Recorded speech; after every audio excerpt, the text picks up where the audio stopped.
around the 1830s, and we'll just kick it to show and hopefully be self-explanatory. Elspeth Bailey, in 1830, is the elder daughter and star attraction of the Bailey family itinerant players, putting on shows in penny gaffs and cattle markets across Scotland. At the age of 19, she's discovered by the enigmatic Lord Albert Coke, a sugar plantocrat, who has been seeking a talent to grace the stage of his newly built theatre in Barbados. This is the day that Elspeth leaves her homeland behind. She'd heard tales of desperate voyages to the Americas, reports of mountainous seas and sad, cold drownings, of disease and slave ships and pirates and mutinies and death by drinking the sea's brine. From the girls who would later follow her, she heard more complaint: cold nights and burning days, the sadness of leaving mother and father and family, a whole world behind. But when Elspeth stood on board her ship, her hand was raised, not to wave a tearful farewell, but to push that damn wet, disappointing land away from her. If they'd made her row the boat single-handed to the West Indies, by God, she'd have done it. Elspeth Bailey's journey was not cold, or wet, or frightening, and it was not nearly long enough. The journeys she'd been in the habit of making were not ones anyone would wish to prolong. Manky drudges through bog and rain, 40 miles for one night show at the cattle tryst, 30 more to a rabble of drunks in the brawling western ports. Father drinking too much, mother on her last legs, brothers and sisters and people she called aunts and cousins, bickering and whining in the cold and the murk and the smirk. And all for a few moments begrudged applause and not enough money to feed half the company. Lord Coke delivered Elspeth from all of that. He had seen the colour of her petal, understood she was a genus, cultivated in the wrong climate. He unearthed her, set her on the high seas to blow away her impurities before replanting his precious bloom by the lapping lazuli of the Caribbean Sea. Miss Elspeth Bailey's return to Greenock had the ring of a strathspey about it, and perhaps one day in the future, when her name was celebrated across the globe, a fiddler or piper would compose that tune, a bard pen words to it, and plans would be made to perform it for her homecoming. Though they'd wait long enough, for she swore never to set foot on this nation again. From the moment she stepped on the quayside, her schooner sitting majestically in dock, sails billowing, her expedition had all the tumult and drama of a penny romance. There were stevedores and cargo, mainsails and harbour hubbub, and the smell of tar and sea and sweat and masts stirring the very clouds. At the far side of the world there waited a new theatre for her. Her patron had described the lyric, an arena as grand as the Lyceum, more modern than anything London itself had to offer, already staffed with writers and designers, actors and seamstresses, all standing ready, waiting for her to add the Promethean spark and to set their dramas ablaze. The bonny ship, the Alba, cut through the waves as if the Atlantic Ocean were silk of the finest denier. It took Elspeth 1 or 2 days to find her sea legs, but even the nausea she felt from time to time was welcome, purging the old Elspeth from the new. When, after a brace of days, the last of the British Isles was finally cast adrift, she waved again, her arm like an oar in the air, propelling her beautiful boat and manly crew away yonder beyond. Elspeth upon the wide ocean, a girl drowned for 19 years by Scotland's rains that quenched her, its fogs and hard dimmed her, bogs and quads pulled her down, but the sea, now quiet as a lamb, mild and shy, now restless and pitching, full of business and scurry. How can a single entity be so many things? Elspeth talked so confidently to the captain and his crew about her future life, but truthfully, she could not picture the world she was heading for, nor her place in it.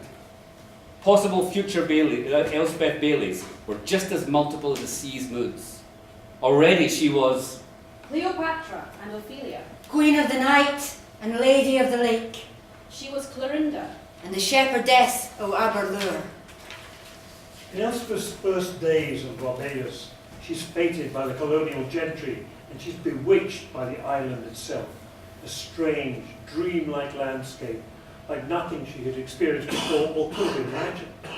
Left alone, I marvelled at the gliding and distant crying of birds wheeling over the ocean, stared for hours at the bright orange and red breasts of smaller birds outside my window, glowing blue and purple crests, feathers that looked black in one light, deep green in another. The plants in the gardens grew in shades from subtle silvers and emeralds to roaring reds and smouldering violet. There were tiny petals and implausibly large leaves, bigger than my own body, fruits that bulged in odd shapes, succulents stabbing the air, stamens quivering in the warm breeze. Lord Coke had negotiated on her behalf the use of one of the Overton servants. The girl was as exotic to Elspeth as the flora and fauna outside, and she was astounded now to learn that the servant girl, Tuesday by name, spoke a category of wild English. She asked for the name of things as she noticed them and began to learn a new vocabulary. Alamander, cockneel, them's called upside downs. See how the flowers hang? See grape, ma. Taste a berry, it near right. Use it for wash your hair, make it soft, soft and glow like a cane fire by night. This be aloe. Put it on your skin, in like a baby's kiss. Suds up well too. Ackies and guineps, booby birds and hummingbirds, pawpaw, grapefruit, avocado, mango. It's an unusual name, There, Tuesday. there was born, ma. And your mother wanted to commemorate that day.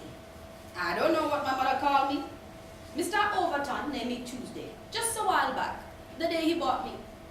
For that, I was nursing. And for that, Toady, because me used to leap around like a frog when I was a child. You can call me something new if you like. Tuesday's fine. At the same time, across the Atlantic, another group of women are preparing to leave their homeland and sail to the other side of the world, to become, it is hoped, the wives of farmers, sugar cutters, and smallholders. These women's attitudes, however, are utterly different from Elspeth's.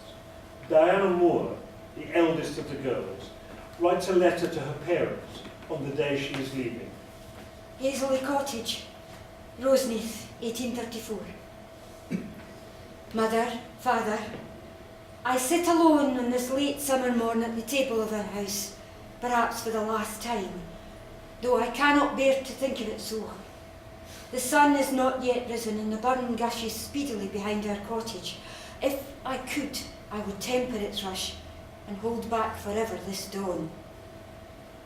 My brothers left before I was awake and took off to the furthest fields. You, my beloved mother and father, lie so close to me behind the curtain that, had I the temerity, I could pull back and touch you both. I must leave before the sun breaks. I have seen for the last time the light on my home and on your beautiful, loving countenances. You feign sleep. I know you do so with good intent. What could we possibly say to one another on this melancholy morn? That which must happen cannot now be stopped. Already in the distance I hear footsteps, my childhood companions putting the first of many thousands of miles behind them. Girls, daughters, sisters, nieces. How will this town be without us? There has been so much silence between us all these last months. You have averted your eyes whene'er I looked pleadingly into them. You, my strongest and dearest of fathers, who taught me to write and to think, to ask questions and understand God's mind. Now you give me no words, no answers. I pray that your education of me will be ample to sustain me through the hard choices that no doubt lie in wait for me in my new land. Let me say in writing what I could not pronounce in speech. I do not blame you. You have given your lives to me. Everything I am, I learned from you both. I will endeavour always to follow your teachings and your fine example. I will write as you have taught me. Perhaps distance will dispel the silence between us, and once I am gone, you will find the explanations for our exile that you could not speak to my person. I will not let go of the hope that I will return, though you have never encouraged the prospect of it. Every prayer I utter will be to that end. Why should the God to whom we have dedicated our lives sunder us now? I hear you weep, Mother, and I'm glad of it. The next time I will hear your tears, I shall be holding you in my arms, and the weeping will be cries of joy at my return. Stay well, I beg you. Care closely for one another as we girls shall care and guard ourselves. Stay well so that I might see you again, although I will be less a maiden and you both old. Diane. After a difficult crossing, the group of Scottish women finally arrive at Lord Coke's estate in North Point, Barbados, and they meet Elspeth Bailey for the first time. The girls ranged in colour from oaty to ruddy, their locks pale as the bark of birches and dark as rowan leaves at the turn of winter. Freed from the wagon, they stood there eyeing the ground and shuffling, until the last of them descended, a woman a little taller than the rest, wearing a clean linen gown, the only arrival bedecked with millinery, a simple bonnet that gave her a religious air. Diana Moore listed all the names like a litany of saints. Mary Fairweather and Eliza Morton. Mary Reich and Mary Murray. Mary and Margaret Lloyd, Martha Glover, Sarah Alexander, Jean McNeil, Jean Holmes. Bessie Ridder. Moira Campbell. Jean and Mary Malcolm, Mary Miller, Susan Miller, Rona Douglas, Elizabeth Johnston, Martha Turner. 20 in all, including Diana Moore herself. Rhoda Douglas found herself next to Tuesday. Do you see in colour? Of course I do. Can I touch your hair? It looks that scratchy. You can touch mine. I've touched more white ladies' hair than I ever wanted to. Is it just as spiky down there? Been known to poke the eyes out of fellas that look too blue. Oh, you're recht bonny, lassie. Do you ken that?